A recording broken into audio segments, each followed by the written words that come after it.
Welcome to a new Border in Globalization podcast. Today, the main topic is the phenomenon of borders and climate change.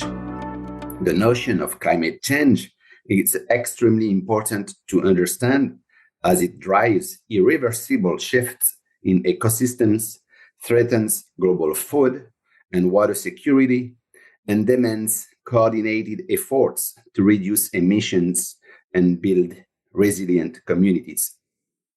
To gain a deeper insight into the intricate connections between borders and climate change, we are delighted to welcome Simon Dalby, Professor Emeritus at Wilfrid Laurier University.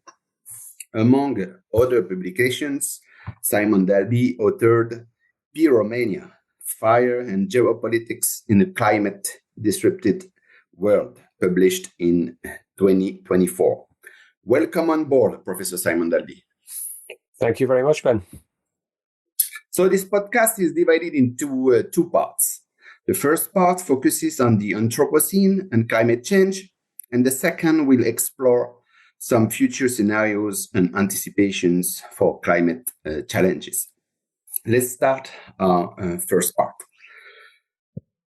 Simon, climate change is altering physical landscapes. Example, rising sea levels, desertifications, and climate change also drive resource conflicts or territorial disputes. So my first question is this one. How do you see the relationship between climate change and the concept of borders? And what critical questions should we be asking to explore this dynamic? Borders are part of our lives. We get all sorts of discussions about migration and passport controls and all the rest of it if any of us want to travel. But they are also the basis of so much of our governance structures. We divide things up using borders. The problem, of course, as far as governance and climate is concerned, is precisely that the climate doesn't actually respect those borders.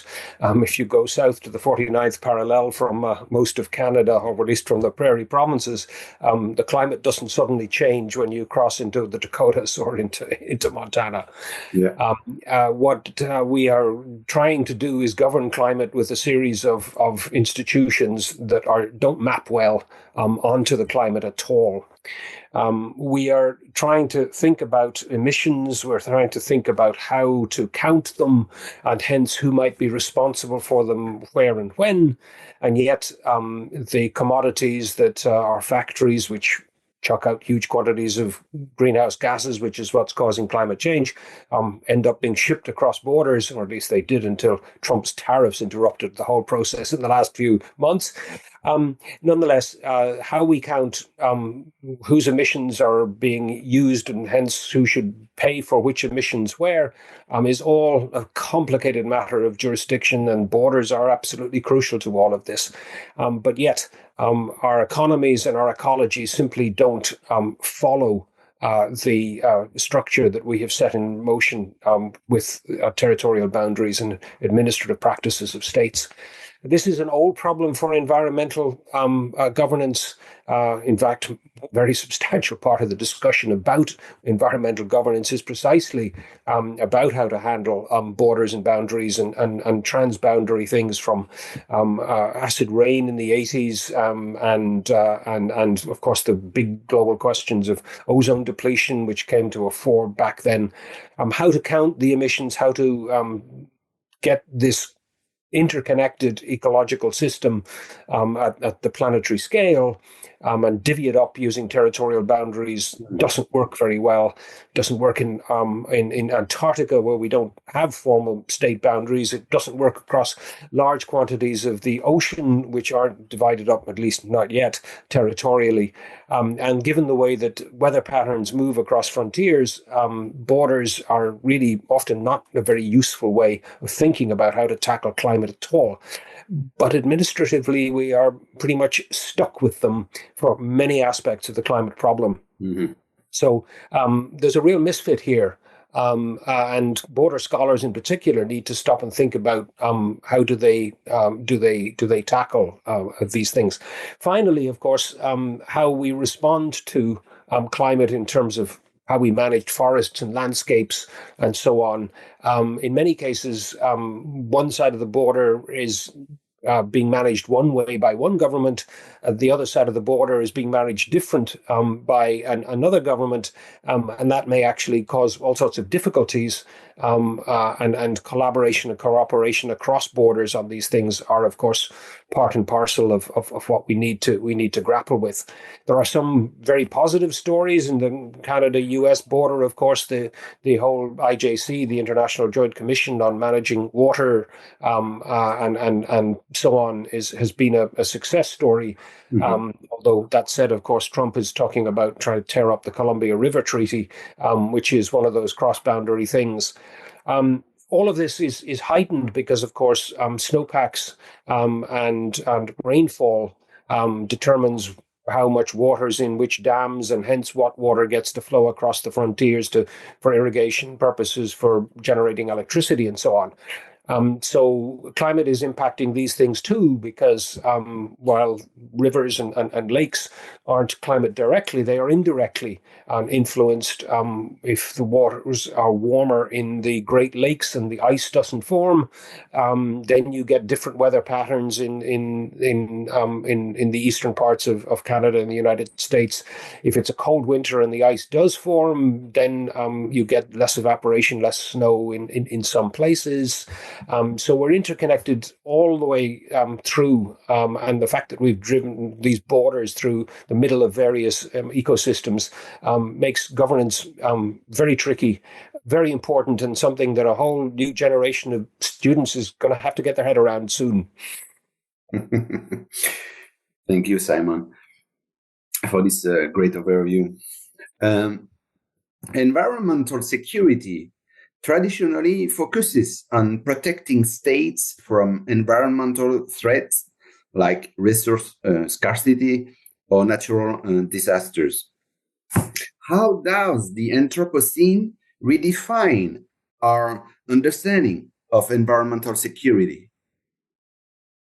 Quite profoundly, although it's not always immediately obvious how we might tackle this.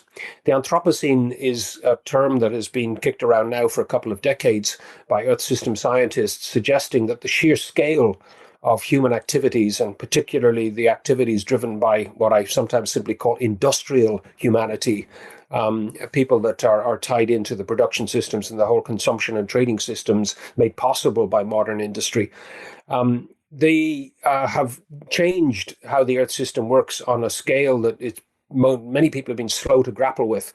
It seems to be just so big. Isn't the planet sort of a given context for human activities? Haven't mountains and rivers sort of always been there? Well, the mountains, yes, but the rivers, as I've already pointed out, we're already changing by how we dam them and use them.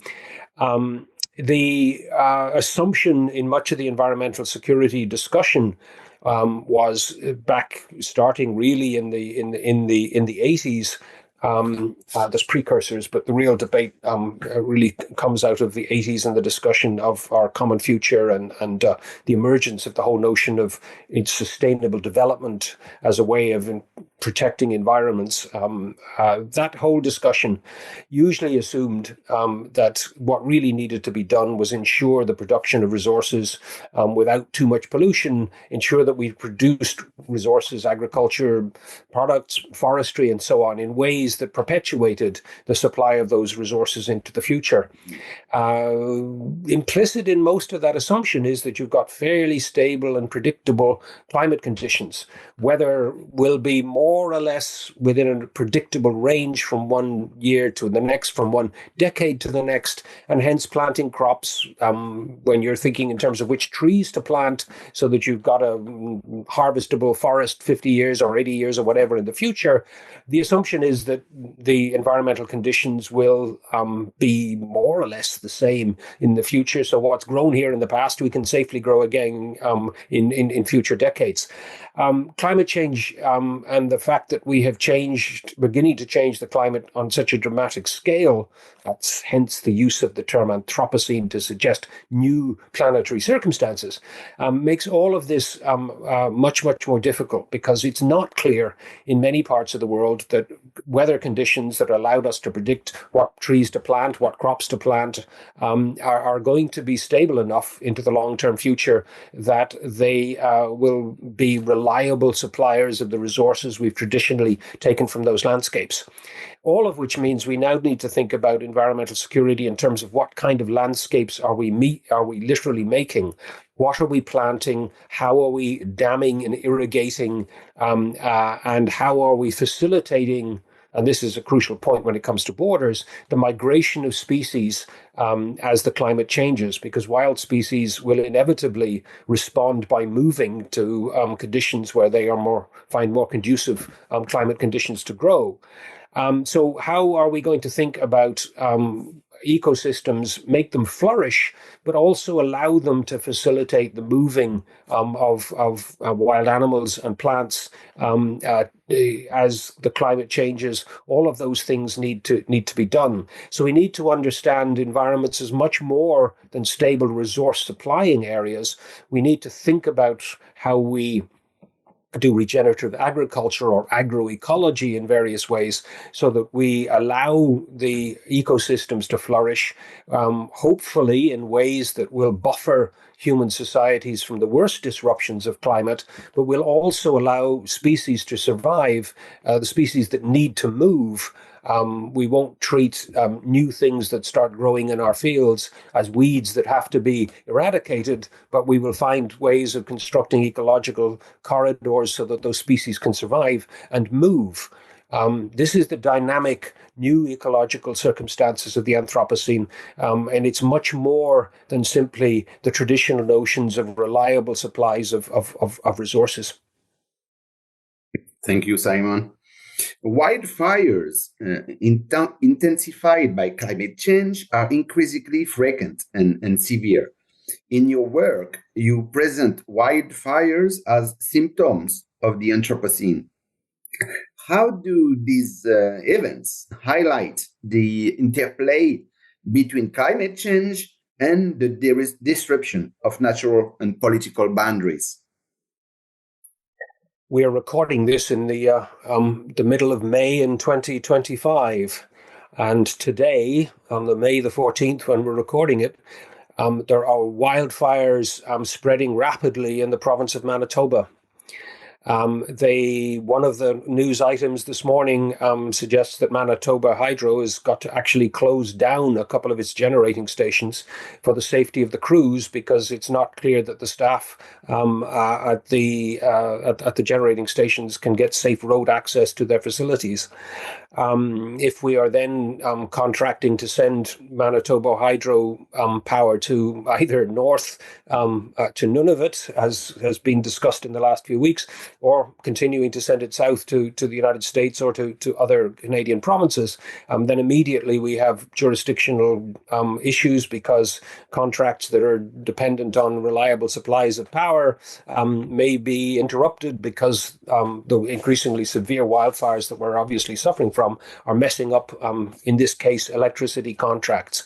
It's this kind of disruption that is really being highlighted now by the discussion of the Anthropocene, because one thing that is clear is that landscapes are drying out, storms are getting more severe, and sometimes those are dry storms, i.e. windstorms, that are fanning the flames of wildfires. We are seeing them be less predictable, more severe, but they're also happening in times that traditionally we didn't expect them to happen.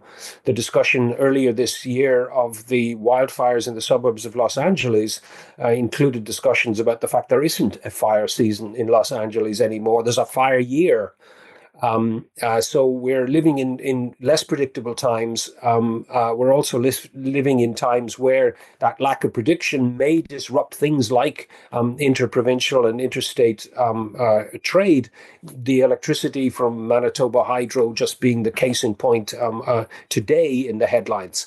The point about this, of course, is that with better cooperation and more flexible contracts across boundaries are simply going to have to be part of governance in the future.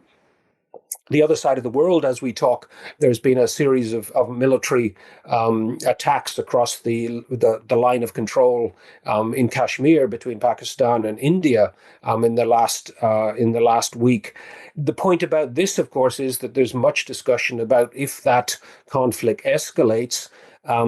Can India cut off water supplies on some of the tributaries to the Indus, which, of course, is one of the famous rivers in that part of the world that flows across the borders between Pakistan and India? Technically, on some of the rivers, they can back some water up on dams, but in many cases, it's not easy to just stop that flow.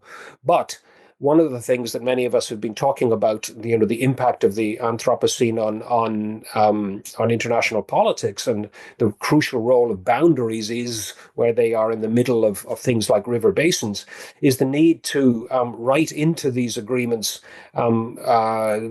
codicils that say, well, if climate change causes this reduction of rainfall or larger amounts of rainfall, then the following agreements will kick in terms of how the water will be put through the dams, or whether it requires the water to be shared in different ways in different weather conditions.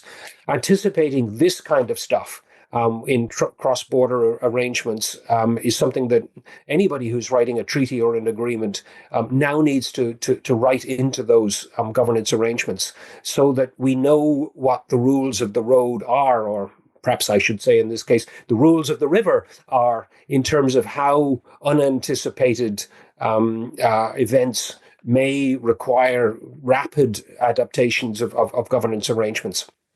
Because it's a fair bet that we will get more extreme peaks and troughs in terms of the rivers flow regimes across many boundaries.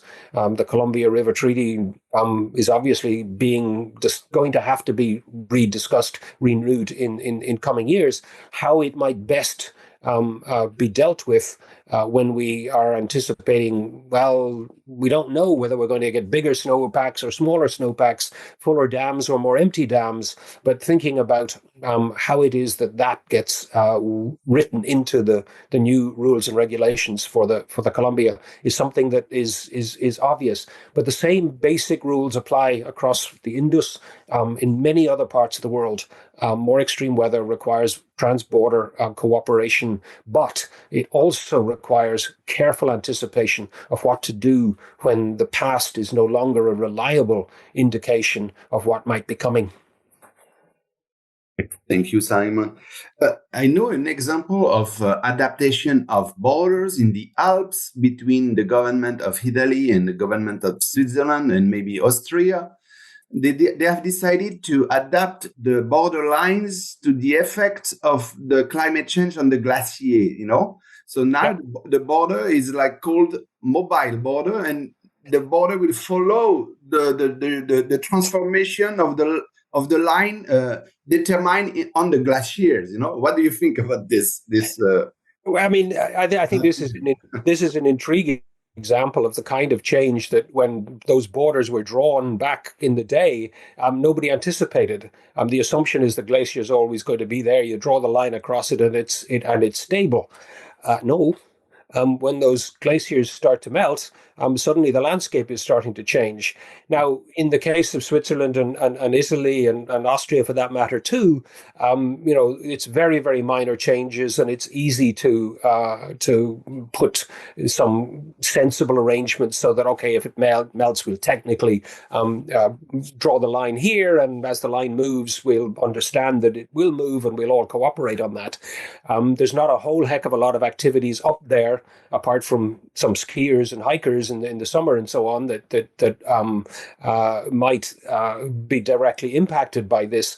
What's much more serious, of course, in terms of physically moving borders, are rising sea levels. Because some states are simply going to disappear. These small island states in the Pacific and the Indian Oceans simply are unlikely to be above the waters in later this century. In a couple of cases, certainly into the next century, they will simply disappear. Well, then there won't be a border there at all. Because, of course, we don't usually think of shorelines as borders, but they're a very, very important kind of border to many administrative areas. And the whole demarcation of areas of economic influence and control by states are dependent on where the coastal baselines are actually drawn. Usually, this relates to the high tide water mark in the Canadian context. You can't own private property below high tide in most parts of, because the Crown is the responsible agency up to the high tide mark. But of course, high tide marks are moving upwards as sea level change causes this inevitably to make for higher tides. The point here, of course, is that the coastlines are receding in various parts of the world. The old joke is that the Cuban border with the United States will move north as Florida gets swamped. Well, if everybody keeps building on the Florida Keys and that remains American territory, the borders won't move as much as if people actually abandon the Keys, and then the division of economic zones between the two will be a little more stable. The point being that we live in a much more dynamic world than border drawing in the 19th and 20th century assumed. Mobile borders are something that our notions of sovereignty and jurisdiction are going to have to be updated to tackle. It's all entirely possible, but we need to recognize that this needs to be done. And the whole discussion about the Anthropocene suggesting we live on a much more dynamic planet than historically we've understood means that our maps are going to have to be more mobile, our boundaries are going to be more mobile, and how we manage them is going to have to be mobile too. Flexible, yes, you're right, Simon. Thank you. Planetary boundaries, as defined by the Stockholm Resilience Center in 2009, indicate that at least 6 thresholds have been exceeded.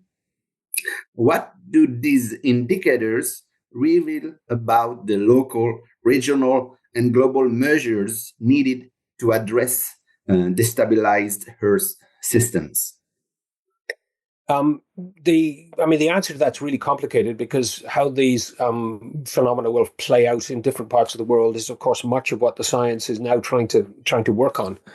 Rising sea levels are obvious, and the rising sea levels are because we are changing the climate. Some of the other boundaries that are being transcended in terms of things like nutrition for wildlife or for wild species, particularly in the oceans. We're pumping far too much nitrogen and phosphorus into rivers. They cross boundaries, and you get consequent problems with algae blooms and all sorts of eutrophication problems in numerous different landscapes, waterscapes, to be more precise. How these get dealt with, of course, goes to the heart of how we do agriculture, what fertilizers get put on landscapes, and so on. And that, of course, is very, very different in different jurisdictions.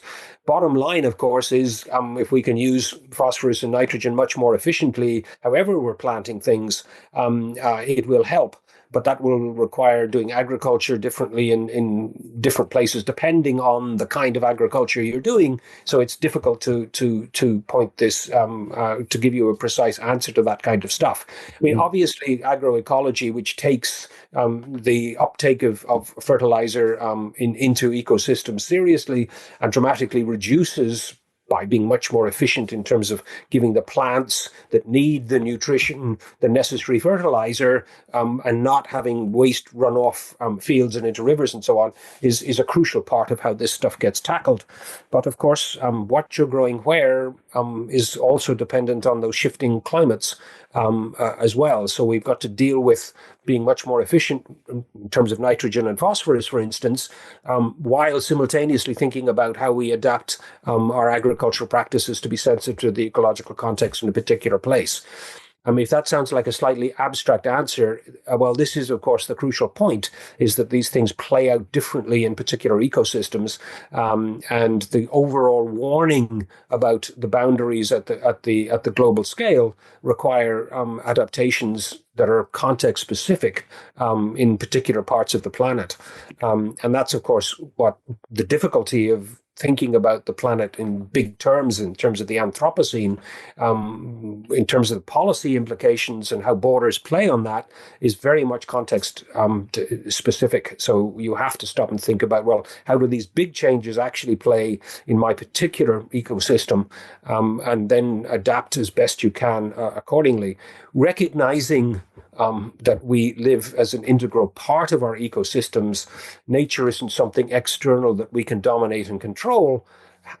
That's the crucial change, which actually interestingly links the Earth system science stuff with the global boundaries discussion, with some of the traditional insights from indigenous populations who mostly simply don't operate on the assumption that nature and humanity are separate, operate on the assumption that we are earthlings, part of the ecologies in which we inhabit.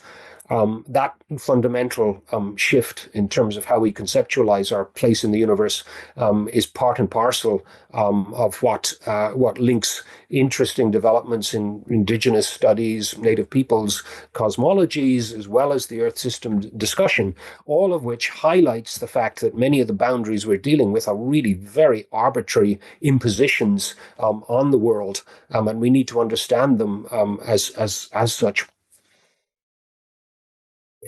Thank you, Simon. What do you think about the consequences of the urban systems? I know in your work you have been working on the evolution of the urban systems linked to the evolution of climate change. How could be the design, the future of the cities and the urban systems linked to the effect of the climate change? Do you have some insight about that? Yeah, we need to stop and think about the Anthropocene as being fairly directly related to the fact that a very rapidly growing human population has become an urban population. The majority of us, as of 10 or 15 years ago, depending on which set of stats you look at, are now living in towns and cities. That's dramatically new in the human condition. If you go back into the 19th century, if you go back to the Roman Empire, if you go back to any of the other societies prior to the 20th century, the vast majority of people lived on the land, or at least in agricultural systems fairly directly. What has been set in motion in the last couple of centuries is the rapid expansion of industrial production, obviously, but that has moved us all. We are now living in cities. A very small percentage of the population in modern or developed, I'm not happy with that term, but we use it all the time, societies are urban residents. Few of whom grow much of their own food. Yes, I've been planting some herbs and tomatoes and a few zucchini plants in my back garden in the last few weeks, but that's a few meals. Most of my diet is dependent on stuff that comes from great distance. Not quite sure where the banana I had for breakfast actually grew, but it's a long, long way from British Columbia. The point is that the urban systems that we live in are dependent on those massive, long supply lines from very distant places. Huge amounts of fuel used to move them, huge amounts of fuel used to heat and cool our cities, huge amounts of concrete and asphalt used to build the automobile-based infrastructure that is integral to our lives. All of this has massive ecological consequences. And for the future of the Anthropocene, we have to think about how to build cities far more carefully, using a lot less concrete. And if so far as we can juxtapose our cities with food supply areas, dramatically reducing the length of those supply lines and hence the amount of energy needed to move food from where it is grown into our cities. This is part and parcel of what sustainable development has to mean. It has to mean we develop sustainability, which dramatically reduces the amount of concrete and energy that we actually use to get food to us. We need to stop and think very much more carefully about public transit systems. And yes, my favorite technology, the good old e-bike, which makes the people with legs as old as mine are, makes bicycling a pleasure and a transport possibility in a way that without the batteries to help me around, I simply couldn't go the distances. But it's a simple, much more practical, much less resource consumptive form of transportation. We need to think much more seriously about how we design our cities to reduce the climate impact, both directly and indirectly. And I, in some of my earlier work, I talked about globalization as glurbanization, because it's global urbanization. It's an awful word, so perhaps it's a good thing it didn't catch on. But I was trying to emphasize the fact that the trade systems that we talk about in terms of globalization are feeding the urbanization of humanity, and we need to understand that dramatically changing geography. And of course, many of the boundaries that we talk about, the borders and jurisdictions, just get in the way of these of feeding the cities and moving huge amounts of stuff around. That's what all this trade agreement discussion is all about. In many ways, where we get stuff from is distant from cities, and there are those borders in the way. If you think about matters in those terms, then you get a rather different view of how the world works and the significance of borders in how we manage affairs. Thank you very much, Simon, for this complete answer. Wildfires often, as you said, cross national borders, affecting multiple countries at the same time. Your book, Pyromania, highlights how wildfires exacerbate environmental and migration tensions. What strategies could states adopt to collaborate across borders to mitigate conflicts arising from this climate crisis? In part, simply international cooperation for firefighting it's already emerging.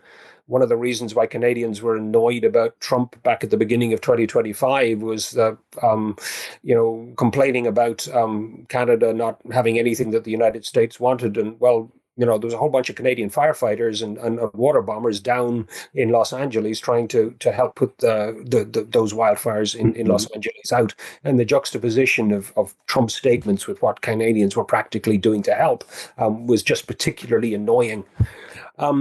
I used to joke, occasionally still joke, about the fact that environmental security is only partly taken seriously by the Pentagon. And my joke was that if the American military was really serious about climate change, they would be ordering long-range strategic water bombers. The point being that having water bomber type technologies that could easily be moved around the world is something that might actually help. Yes, there were South African firefighters in Canada last year helping to fight some of our fires. Canadians sometimes go down to help the Australians dealing with their major wildfires. That kind of international cooperation clearly needs to be accelerated, in international arrangements to make it easier to do are obviously welcome in terms of practical things like sort of dealing with visas for immigrating temporary workers to fight fires and those kinds of things, making that stuff quick and easy so that we can move equipment and firefighters around the world is obviously the kind of innovation that is needed. That's what environmental security obviously has to encompass. It's obviously going to be a matter of international cooperation too, in terms of actually making water bombers and more firefighting equipment, and making that stuff easily available internationally. There's a whole growing industry on fighting these things that has to be dealt with.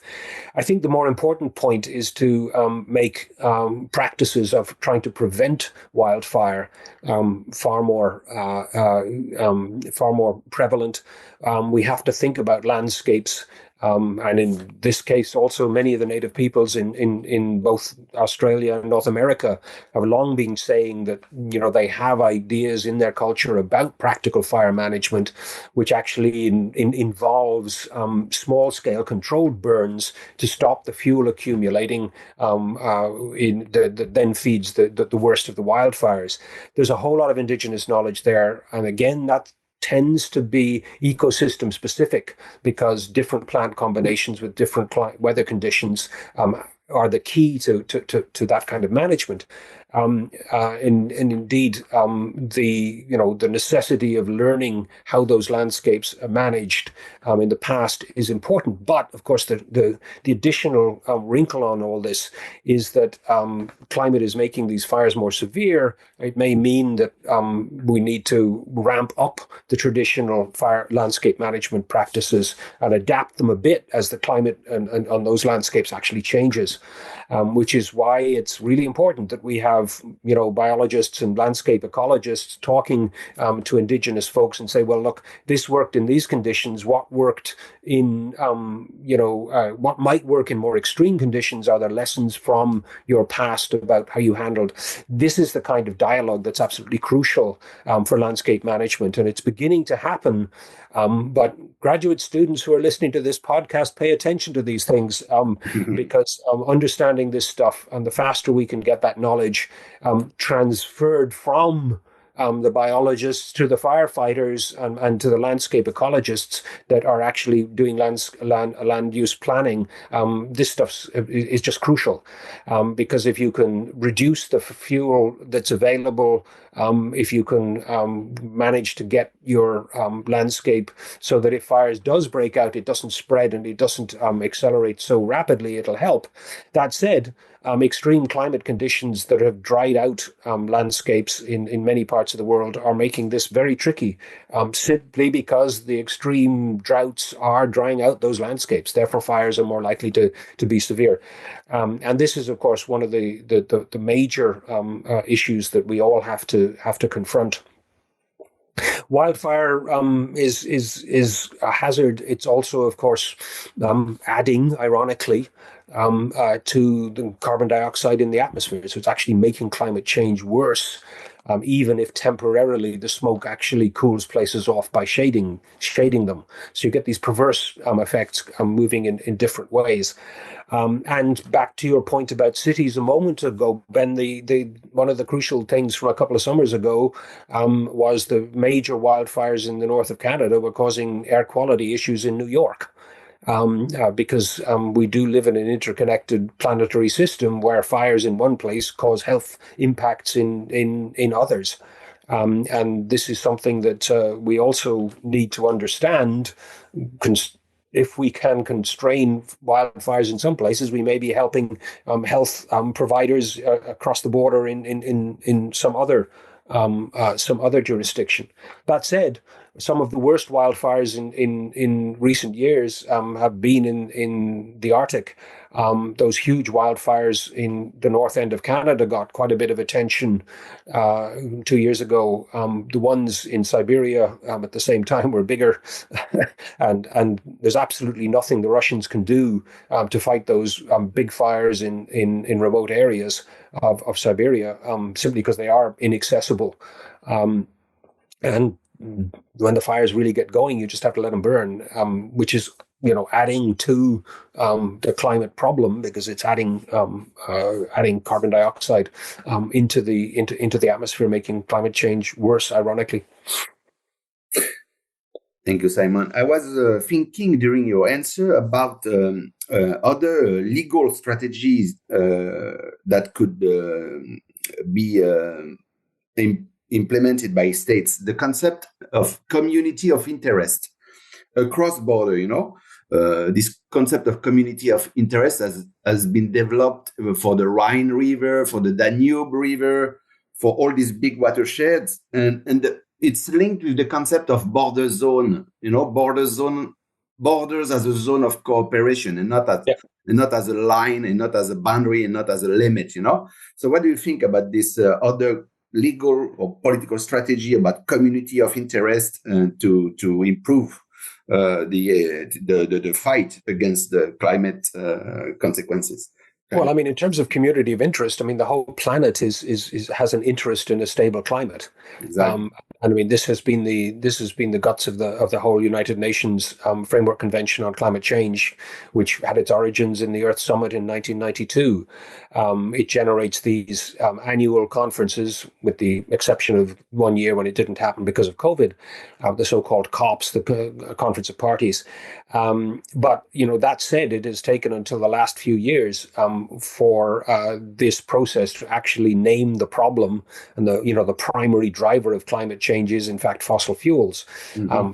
For many years we were dodging and weaving and not saying this because the oil companies and so on were keen on talking about emissions without talking about the actual source of the emissions.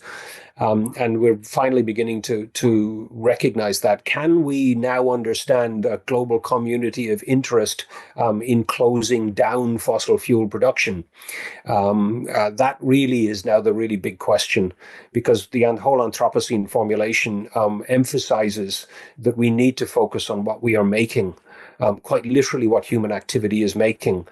Bluntly put, are we going to make more carbon dioxide, which is what we do by burning fossil fuels, or are we going to make more batteries and windmills and photovoltaic panels to put on our roof?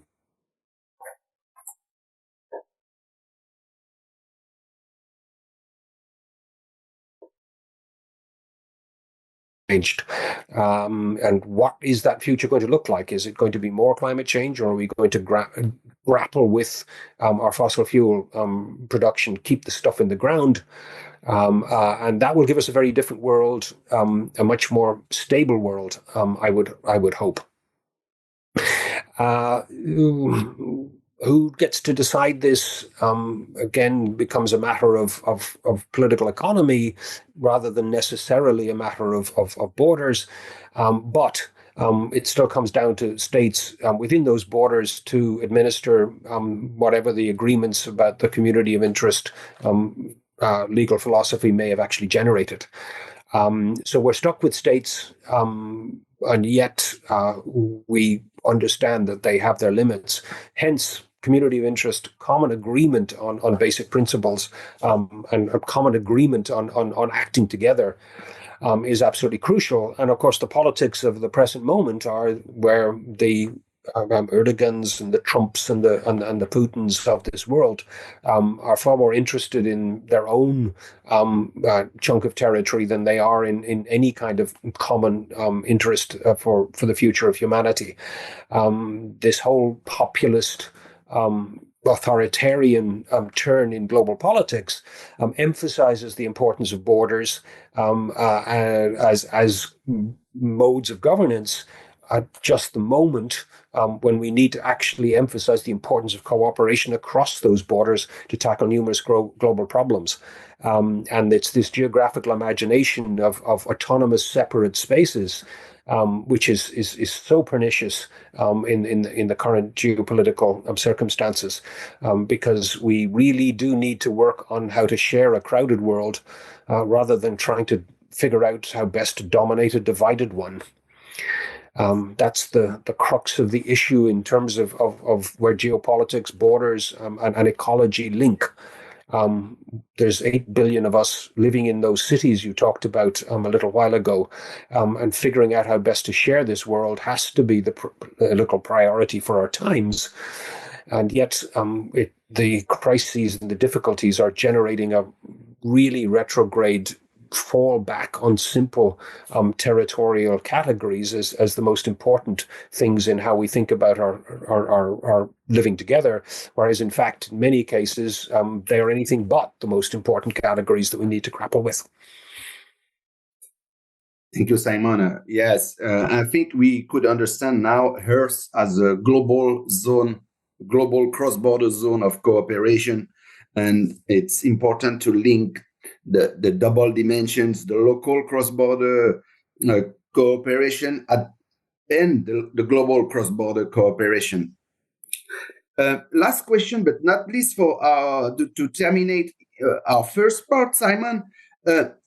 Some authors are developing the idea of rights of nature, rights of rivers, rights of mountains, rights of animals. What do you think? If I could ask you the interest of this new notion for our topic today. I mean, it is very interesting in insofar as it's a legal attempt to grapple with the consequences of our actions that other governance modes don't seem to be very good at doing. Whether this will become a global trend in terms of legal scholarship remains speculative, and I simply don't know whether this idea will catch on. Interesting to see it in Quebec, interesting to see it in New Zealand or Aotearoa, as I sometimes prefer to call it. Whether this becomes a matter that can be transferred into non-Western legal situations as well. I'm afraid I do not speak or read Mandarin.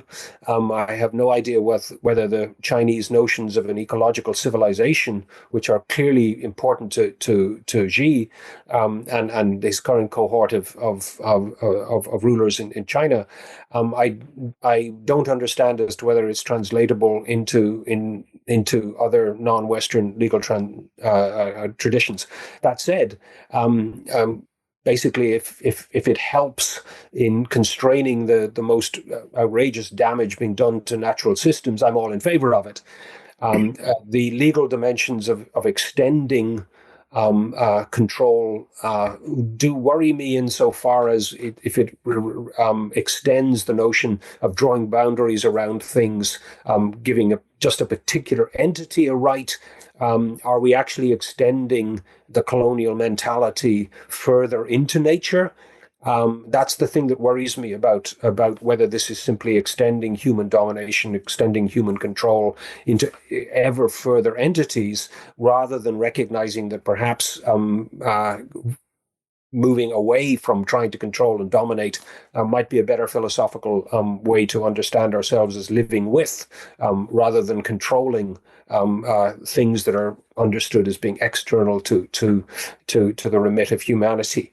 That's the difficulty. That's the danger. On the other hand, given how law actually works, maybe this is the best way lawyers can figure out to try to find ways to minimize the damage that industrial humanity is doing.